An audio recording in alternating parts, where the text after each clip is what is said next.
Hi everyone, I'm Marlene Moore, creator of the Back to Basics piano concept. And today we are on video number 8. How about that? I hope by now you have got your books. Book 1, Book 2, Book 3.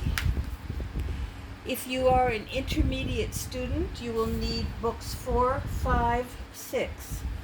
The books are available from jwpepper.com/myscore/Marlene Moore. Okay? I will leave that outside in a comment as well. Please leave a comment today. I just love your comments. If you have purchased your books and if you're active in this piano program, please visit our Facebook group and stay with us. We're having a good time, and the piano learners, the adult piano learners, are learning an awful lot that I can't cover in this half hour here. So I will also put that link in the comments outside of this video. If you want to write it down, it's Piano Teachers and Students Back to Basics Books. There we go. I hope you can come. We're having a good time. Today we're going to talk about notation and rhythmic structures and other things too. By now, you should know these notes. If you are a beginner, you should know these notes: C, D, E, F, G. Once more: C, D, E, F, G. That's for the right hand. These notes: middle C, that's here in the middle of the piano, D, E, F, G, A, B, and then it starts again on C, D, E, F, G. I'll do that again. Middle C, D, E, F, G, A, B. For your left hand, you should know these notes: C, D, E, F, G in the left hand. If you want, you can go further: A, B, C. There's only 7 letters: A, B, C, D, E, F, G. And then if you're really, really eager, you can get way down here. So let's start with A. A in the left hand. A, B, C, D, E, F, G. So you should pretty well know all of those notes by now. Listen to them on the piano. Listen to the sound. Say the name, C. Look at it, say it, hear it, do it. Don't do E, G, B, D, F, every good boy, and all those kinds of mnemonic things. They don't work and they will slow you down. Try to learn it. Put your flashcard up on the fridge, and as you're going by the fridge, go to your piano and say C. Look at your flashcard again. Do 1 a day, and it will get so much easier for you. Alrighty, just to review.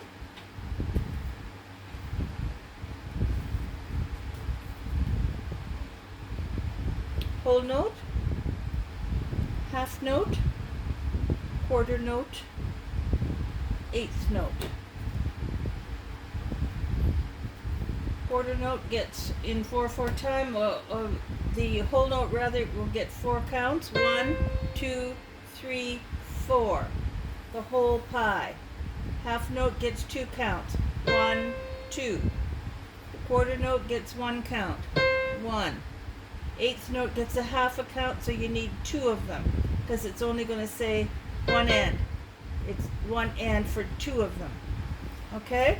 You need to really, really, really know these 100%. The pie again, in case you didn't see our other video, this is the pie. By the way, start with video 1 if you're a ranked beginner. Don't start here, start with video 1. So here's our pie. We divided it in half, and then in half again, and then in all of these 1/8 parts.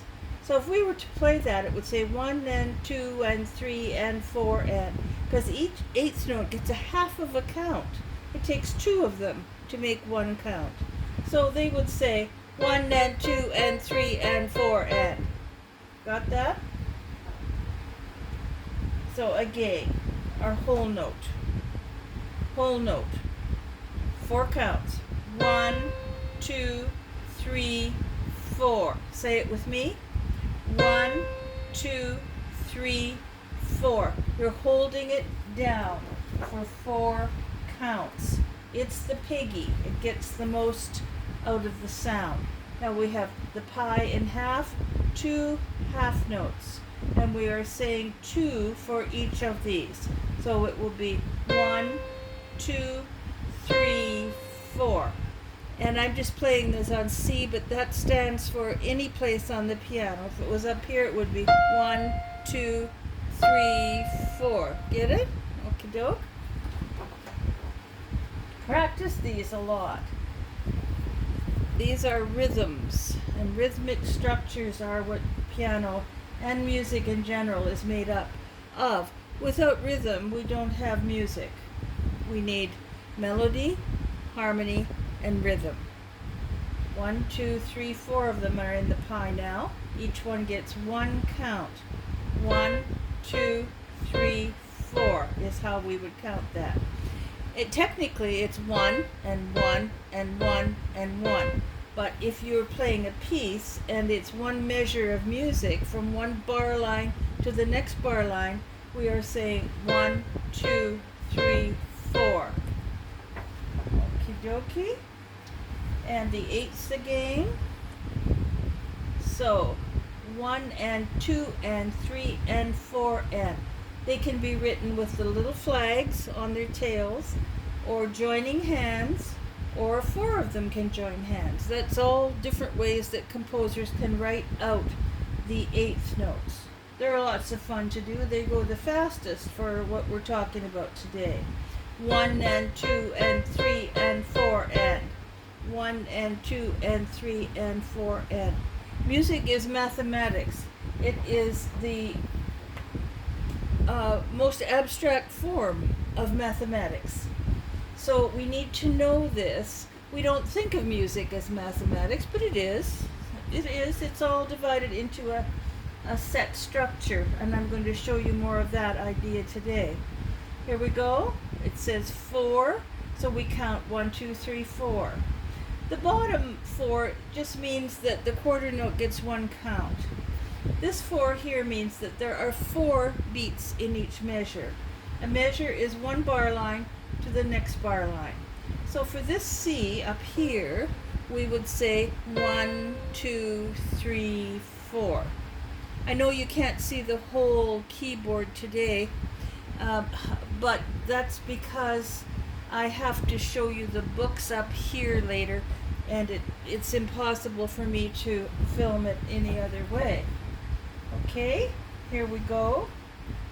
The top 4 is 4 counts in each measure. This one gets 2, this one gets 2.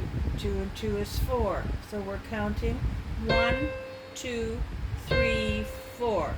You should know this now like the back of your hand. Do you know the back of your hand pretty well? Then you should know these just as well. Counting 4, right hand. 1, 2, 3, 4. 1, 2, 3, 4. Quarter notes, right? Left hand. 1, 2, 3, 4. 1, 2, 3, 4. Practice that at home. I know this is a review, but we need it. Let's do this one. 4 beats in each measure. Now we've got 2 and the half note.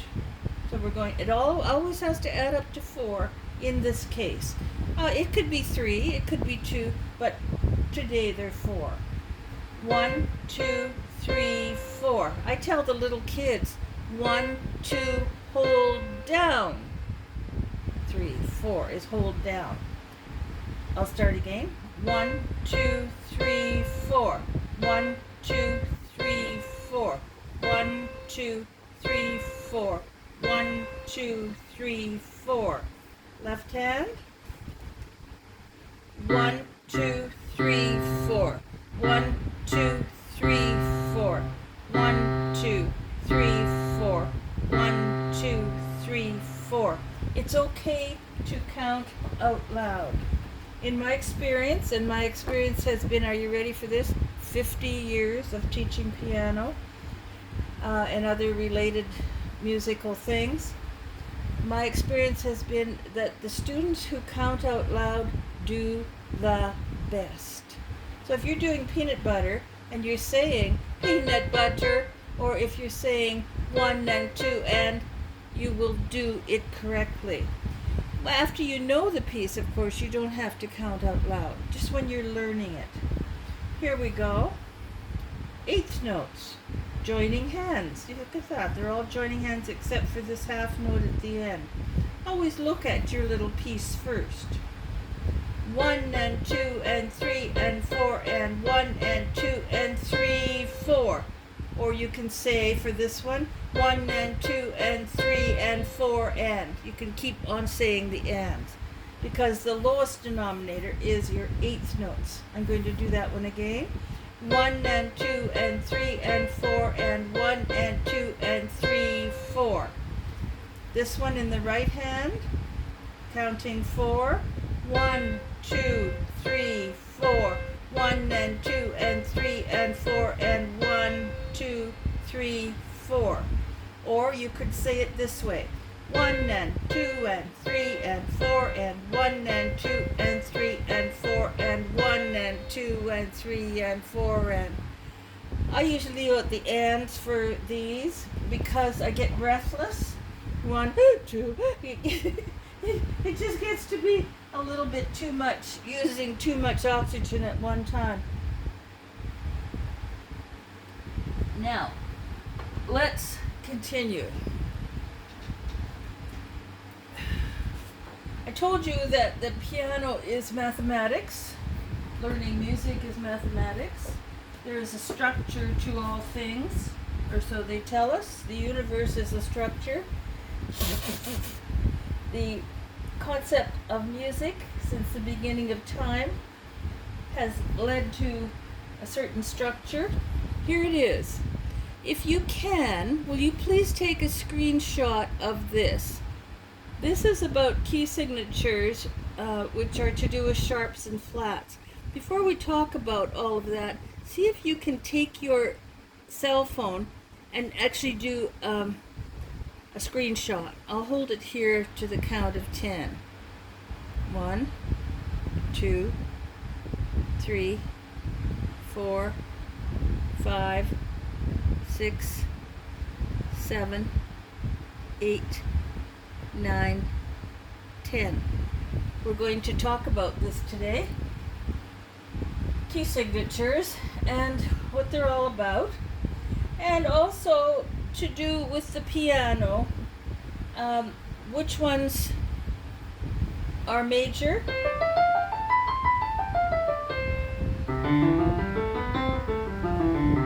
which scales are major, which scales are minor.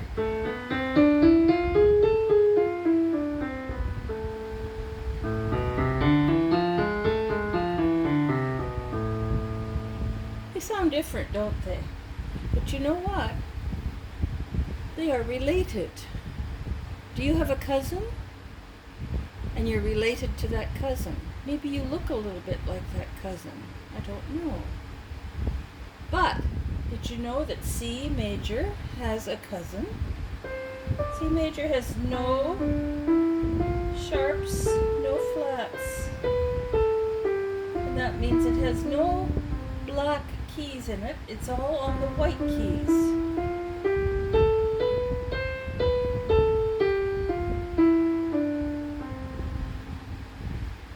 It has a cousin. And here's how you find the cousin.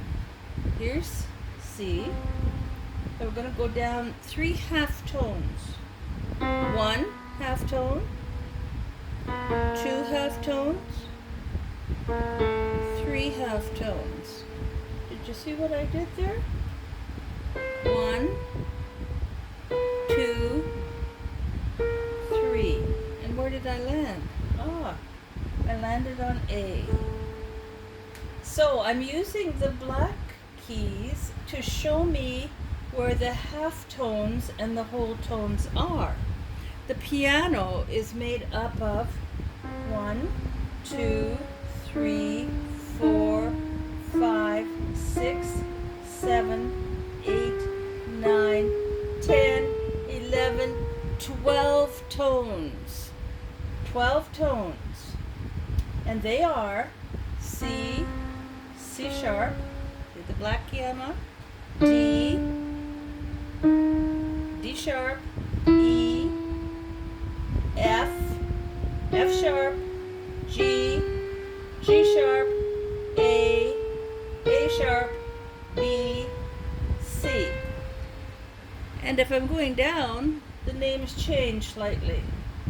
C, B, B flat, A flat, G, G flat, F, E flat, D, C, D flat rather, C. So I've played for you a chromatic scale. Isn't that pretty? A chromatic scale. Not a major scale, not a minor scale, but a chromatic scale. And a chromatic scale is when you're using all of the tones, because the piano is made up of half tones,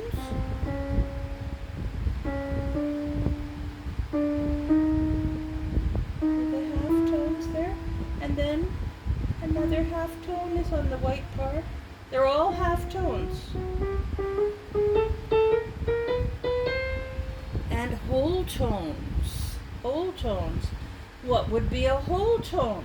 Well, a whole tone's made up of 2 half tones. So from C to C sharp, that's a half tone. From C sharp to D is a half tone. 2 halves make a whole tone. So from C to D is a whole tone. You can figure those out on your piano, whole tones and half tones. It boggles your mind at first, and you don't need to worry about what you call the black keys for now. They can be called a flat or a sharp. For example, this is C sharp. It's also called D flat. And that's because if I'm going up from C, C sharp is this way. It's going up. Up is this way on the piano, to the right.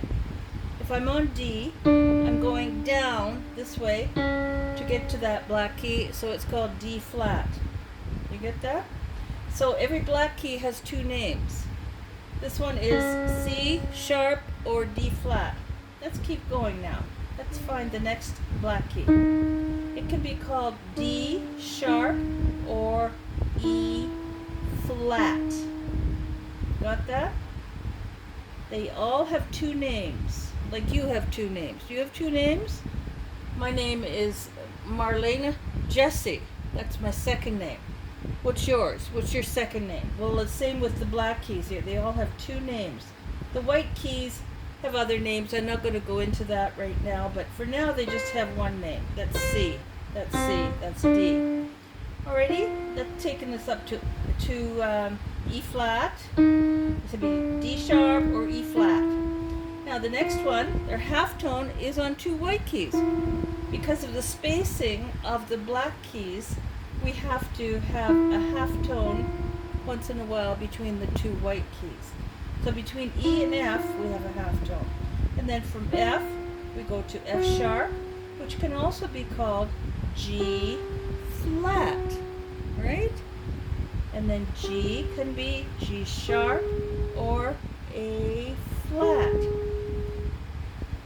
This next one can be A sharp or B flat. Got that? Wrap your head around that. That will be fun. So I told you that C major has a cousin, and here it is. C major's cousin is called A minor. Let's find it. It says it has no sharps, no flats. C major's cousin. It looks a little like C major, but it doesn't sound like C major.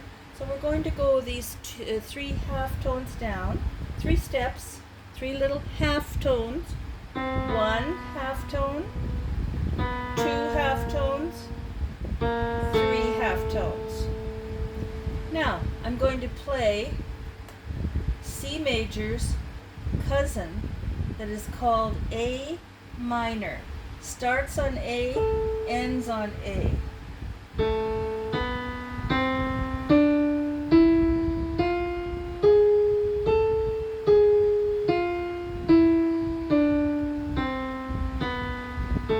What did I do? I played a black key, didn't I? Okay, I played G sharp. I played G sharp. Why did I do that? Well, there's a rule with minor scales that the 7th note, 1, 2, 3, 4, 5, 6, there's the 7th tone that would be on G, has to be raised a half a tone.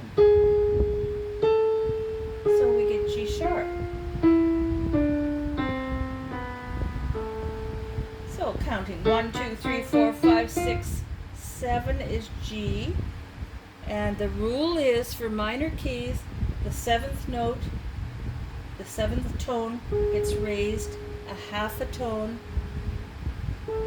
That's why it sounds that mysterious minor sound. Okay? And it's the same fingering as C major. I would like you to practice A minor. And if you're on the group, I would like to see you play A minor for the rest of the group. Even if you get it wrong, then we can correct it. Mistakes don't matter. Mistakes are fine. Okay, let's go ahead here. I said we were going to do a little bit of sight reading today. Let's go to book 2 for a few minutes. And so far you should know all of those notes. In book 1 and 2, we don't have key signatures that would be flats or sharps. And we don't have time signatures, which would be 4/4 or 3/4 or whatever. We just find the notes.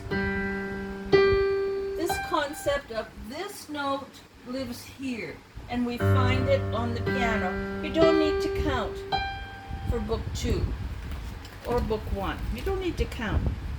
I'm only teaching you how to identify these sounds, identify these notes now, okay? I hope you can see that all right. Let me just put this up a little bit. All right.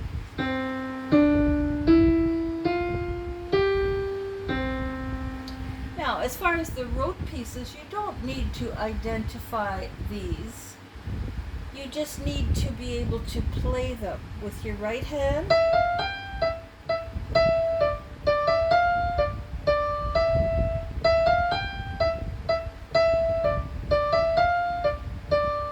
And your left hand.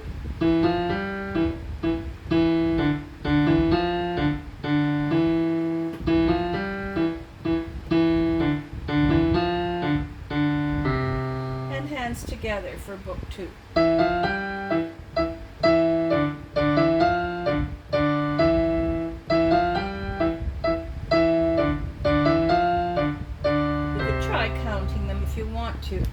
But for now, listen to video number 7. Think Lucky 7. Video number 7, the last one I did, listening to all of these rote pieces until that's in your brain, and then you'll be able to play this little more advanced music here. But for now, for the sight reading, just be able to look at this and sight read that. You're really going to need your book to do this. I don't think I played Now and Finished My Book 2 for you last time. I'll do that one more time just to get that in your head.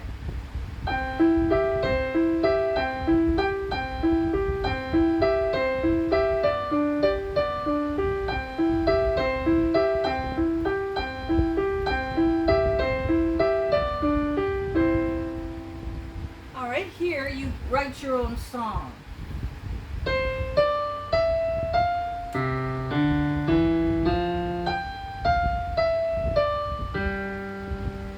And there's no more for you to read.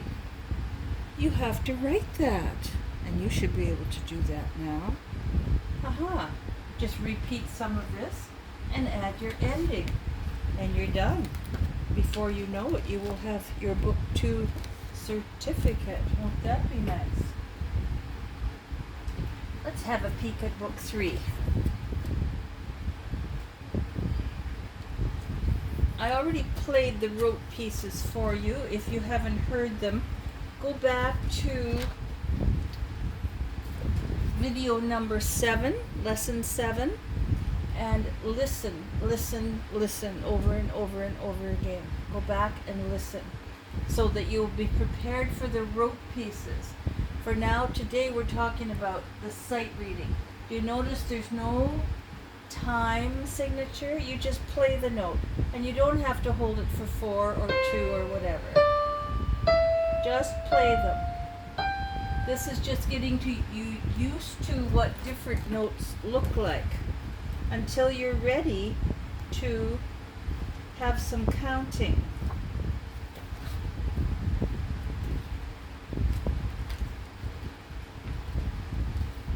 Now,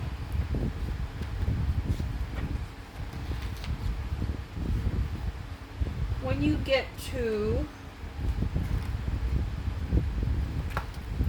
about here, it's pointing to where you should be. Here.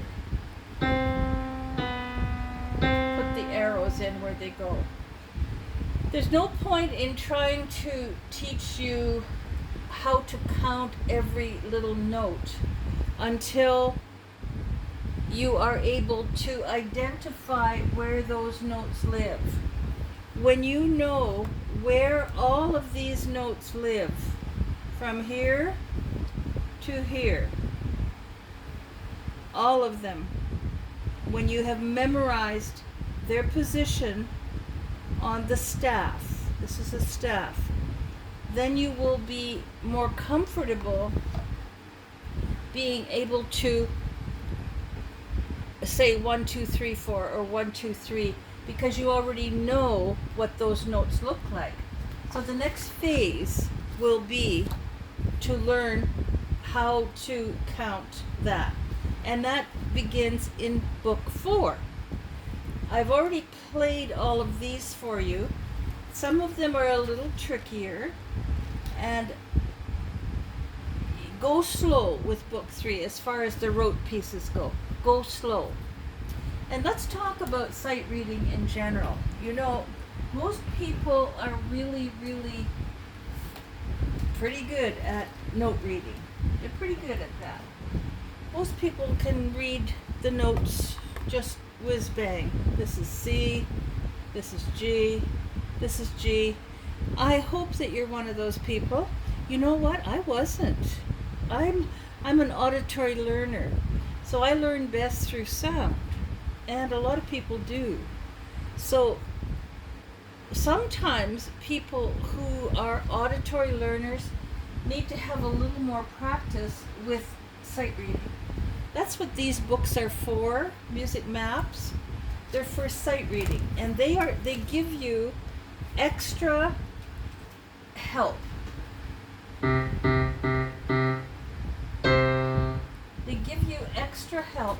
This is book 1 in the beginning. It shows you pretty much all of the spots. This one. Notice there's no time signature. There's no counting. Okay? Just find those notes. When you get into Music Maps 2, you will have the counting eventually. Towards the end, no, excuse me, it's book 3. Towards the end, so if you know how to count, you might want to do this one. I will play one of the pieces out of this book for you. Let's do rabbits. Here's rabbits. This is book 3. Here we go.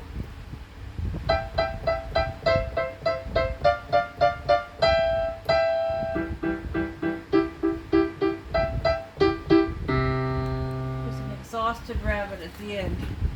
I think we've got time for one more. Let's do butterflies, this one.